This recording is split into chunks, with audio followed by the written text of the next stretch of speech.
Praise the Lord. Hallelujah. പ്രിയപ്പെട്ടവരെ, ഇന്നത്തെ തിരുവചനത്തിലൂടെ നമുക്ക് കാണുവാൻ സാധിക്കും ദൈവം നമുക്ക് നൽകുന്ന പ്രോമിസ്. ഉൽപ്പത്തിയുടെ പുസ്തകം 28:13 തിരുവചനത്തിലൂടെ നമുക്കത് കാണുവാൻ സാധിക്കും.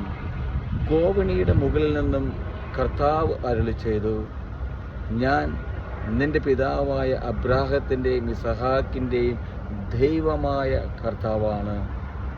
നീ കിടക്കുന്ന ഈ മണ്ണ് നിനക്കും നിന്റെ സന്തതികൾക്കും ഞാൻ അവകാശമായി നൽകുമെന്ന്.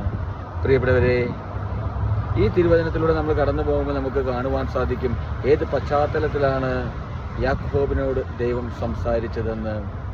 പ്രിയപ്പെട്ടവരെ, ഓർക്കുക, ബേർശബയിൽ നിന്നും ഹാരാനിലേക്ക് യാത്ര ചെയ്യുന്ന യാക്കോബ് ക്ഷീണിച്ച് കിടന്നുറങ്ങുമ്പോൾ അവിടെയാണ് ദൈവം അവന് പ്രത്യക്ഷപ്പെട്ട് അരുളി ചെയ്ത ഈ വാക്കുകൾ. അവൻ ഒറ്റപ്പെട്ട് നിൽക്കുന്ന അവസരത്തിൽ ദൈവത്തിൻ്റെ ഇടപെടലുണ്ടാകുകയാണ്. പ്രിയപ്പെട്ടവരെ, ഇതുപോലെ നമ്മുടെ ജീവിതത്തിലും നമ്മളും ഒറ്റപ്പെട്ട് നിൽക്കുന്ന സാഹചര്യങ്ങൾ നമ്മുടെ ജീവിതത്തിലുണ്ടാകാം. പ്രിയപ്പെട്ടവരെ, ഈ തിരുവചനത്തിലൂടെ നമുക്ക് 3 കാര്യങ്ങൾ ദൈവം വെളിപ്പെടുത്തി തരികയാണ്. ദൈവം നമ്മെ കൈവിടില്ല എന്നും, ദൈവത്തിൻ്റെ പ്രോമിസ് ഒരിക്കലും വൃഥാവിലാകില്ലെന്നും, ദൈവം നമ്മെ ചേർത്ത് പിടിക്കുകയാണെന്ന് ഈ തിരുവചനത്തിലൂടെ നമുക്ക് കാണുവാൻ സാധിക്കും.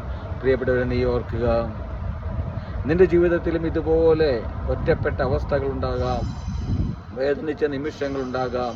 പ്രിയപ്പെട്ടവരെ, യാക്കോബ് സ്ലിഹായോട് ദൈവം പറഞ്ഞതുപോലെ ഇന്ന് നിങ്ങളോടും ദൈവം സംസാരിക്കുകയാണ്.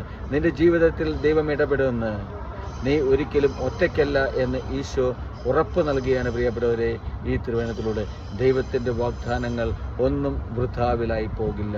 പ്രിയപ്പെട്ടവരെ, ഓർക്കുക, ദൈവത്തെ ആശ്രയിക്കുവാൻ, ദൈവത്തോട് ചേർന്ന് നിൽക്കുവാൻ നമുക്ക് സാധിക്കട്ടെ.